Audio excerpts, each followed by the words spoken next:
medical conditions that lead. Mergem spre spital să văd dacă pot să donez niște sânge.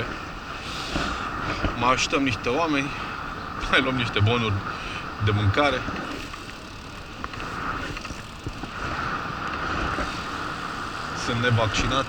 Sunt nevaccinat, donez sânge curat. Solution. In both articles, you... De maxim 4 ori pe an am voie să donez, deci de 2-3 ori pot dona, cred, de cel puțin 2 ori. Că nici eu nu mă simt tot timpul ok să donez. Dar e mai bine decât deloc. Rich countries and you just don't have the infrastructure. However, costs of land and labour as well as infrastructures are socially and politically produced. Africa is in fact highly productive, it's just that the profits are realised elsewhere. Through colonisation, neoliberalism, debt traps and other forms of legalised pillaging, African lives, environments and bodies have been devalued and made into commodities for the benefit and profit of others. Infrastructures have been designed to channel these commodities outside of the continent itself. Africa is not self-sufficient in cereals because its agricultural, mining and other resource-intensive sectors have been structured in ways that are geared towards serving colonial and then international markets rather than African peoples themselves. Although you are certainly not responsible for all of this, you and your foundation are exacerbating some of these problems through a very privatised, profit-based and corporate approach to agriculture. So Bill Gates is presenting himself as the solution when in fact he is the problem. And many of these arguments about the exploitation of Africa and racial differences and colonialism and imperialism actually centralise on the figures that are trying to sort of make a kind of social profit from saying they're helping. We've got to have a fairer world, let's put badges on things,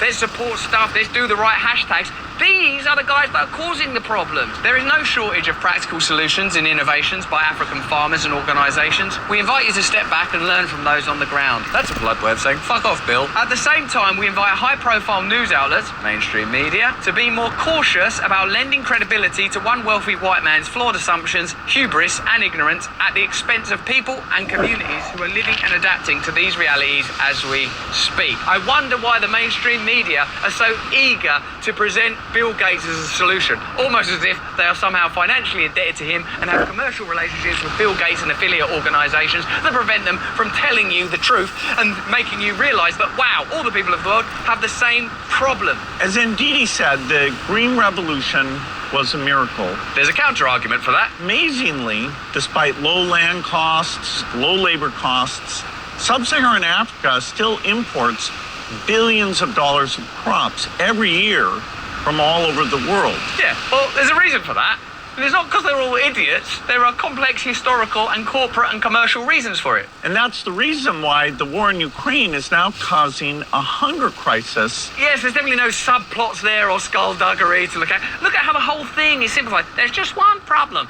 Well, there's Putin and there's these idiot farmers and I've got the solution to all of it. Let me be in charge of everything. Don't think. And the answer is innovation. Oh, could anyone help us with this innovation bill? Is there anyone around here with innovation? Oh, me, Mummy, please pick me. Please pick me. Let me be in charge of everything. And we have some good examples from the past where we did drive innovation. We certainly do, Bill. You can speak to the grieving widows of the farmers of India. The Gates Foundation funded a group of researchers in Africa to breed drought-tolerant varieties of maize. Which the letter tells you is one of the crops they don't need so much of. In Kenya, that's enough to feed their family for the whole year and to have excess maize to sell for about $880. Bill Gates was boasting that they have magic seeds, crops engineered to adapt to climate change and resist agricultural pests, which ironically is what the people of Kenya call Bill Gates. Because this is the trend, the one thing that will push against that population and climate change. No, Bill. I think they're saying that many of the fertilizers you're suggesting flying around the world on a private jet. Hey, use some more fertilizers, but are those fertilizers costly to buy? Bye! We can develop the tools and the systems to make sure that people have enough to eat, even despite the negative effects of climate change. Thank you. So there you have it. Bill Gates likes to look at the world as simple data. What I offer you is this question. Is Bill Gates trying to help, or is Bill Gates simply suggesting that the solution to all of these problems is to give Bill Gates more power? But that's just what I think. Let me know what you think in the comments. Let me know what you think in the chat. Have a look at either of these videos. Join us on Rumble every single day in full and for. Stay free with me, Russell Brand. You are doing absolutely fine because I can see you're making wonderful contribution to the awakening of consciousness on the planet. Yes, and you've become more political in recent times, and that's fine because even there many things are so insane that they need to be questioned, and that's fine. You don't become angry or aggressive, I've noticed, so that's a good thing. You remain conscious while you're questioning. And the mainstream media calls you a conspiracy theorist, and that's a good sign that people should begin to listen to you. You must be doing something right if they call you a conspiracy theorist. We are going through a period of increasing insanity in collectively. It's like an illness, collective illness, mental illness that's overtaking a significant section of humanity. Sometimes this happens. People go, not only individuals, but also collectives. They go through periods of insanity. And this is what we're moving into now, an area of great turbulence. The crisis point is also great opportunity for moving out of the egoic state. It's been around for thousands of years and it had its function, it's fine, but it's coming to an end now. It's self-destructing. The ego is about to self-destruct. And so we will experience a great reset, but not in the way it's been planned by certain groups or organizations. They will be very surprised. It's to be a very different reset from the one that they may be planning. Yes, I see, Eckhart, now the significance of individual awakening and the impact that it can have on a culture, particularly as it is evident that there is a unitary force of some kind unfolding, unraveling, even as we speak, and that our individual foundation, having a foundation on the permanent rather than the impermanent, temporal and ever shifting, will be a great asset as these transitions continue to occur. Your function is to question many of these seemingly very unconscious or absurd things that are happening in the world. The narratives that are being created that are sometimes quite insane, but you question it without malice, without demonizing any group of people, and that's very important. Because if you see insanity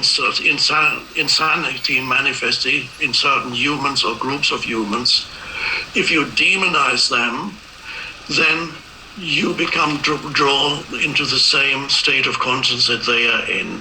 As Nietzsche, the famous saying, I think Nietzsche said, if you gaze into the abyss for long enough, the abyss gazes back into you. or if you fight monsters, be careful that you don't turn into a monster yourself by fighting monsters. So and you are quite successful in that. So I appreciate that. My mission is somewhat different. I very rarely, maybe never, actually question specific things that I see as a manifestation of totally irrational thinking or even insanity. It's a little bit like a good psychologist or psychiatrist, I believe, if they are with a patient who believes in some delusion, let's say they believe that they're Napoleon, a good psychiatrist or psychotherapist would not say, no, obviously you're not Napoleon, because you would immediately lose connection with that person.